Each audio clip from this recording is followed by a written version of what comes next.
बंगाल में लगातार political violence हो रहा है, लगातार राजनीतिक हिंसा हो रही है, लोग मारे जा रहे हैं, घर जलाए जा रहे हैं। इसका बड़ा कारण यह है कि लोगों के मन में खौफ नहीं। पिछले 75 साल में आप देख लिए तो बंगाल में लगातार खूनी हिंसा होती रही है। चुनाव के पहले भी खूनी हिंसा होती, चुनाव के बाद भी खूनी हिंसा होती, और उसका बड़ा कारण यही है कि हिंसा होने के बाद सत्ता आ जाती है और जो पिछले मुकदमे चलते रहते हैं, जो केस हुए रहते हैं, ना उनकी ठीक से जांच होती है, ना उनको सजा मिलती। 75 साल में हजारों की संख्या में लोग मारे गए बंगाल में, लेकिन किसी की भी न प्रॉपर्टी जब्त हुई, न किसी की नागरिकता खत्म हुई, न किसी को आजीवन कारावास फांसी हुई। कल जिस तरीके से बंगाल में लगातार हिंसा हुई है, घर जलाए गए, वो इसीलिए हो रहा है क्योंकि मन में खौफ नहीं है, डर नहीं।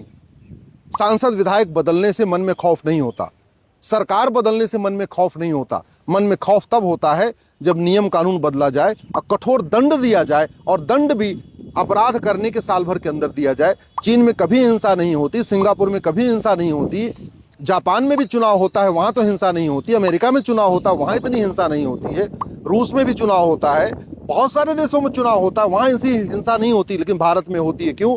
क्योंकि यहाँ हिंसा करने के बाद सरकार आती है, जो सरकार आती है वो अपने अपने तरीके से उसकी जांच करवाती है, मुकदमा ठंडे बिस्ते में रहता है, और चूंकि भय नहीं है, कोई कानून का खौफ नहीं रहता, गवाह आते नहीं तो लोग सबूत के अभाव में छूट जाते हैं। इसलिए मैं कह रहा हूं, अगर भारत को सुरक्षित बनाना है, अपराध खत्म करना है, तो सबसे पहले नार्को पॉलीग्राफ ब्रेन मैपिंग कानून बनाना पड़ेगा।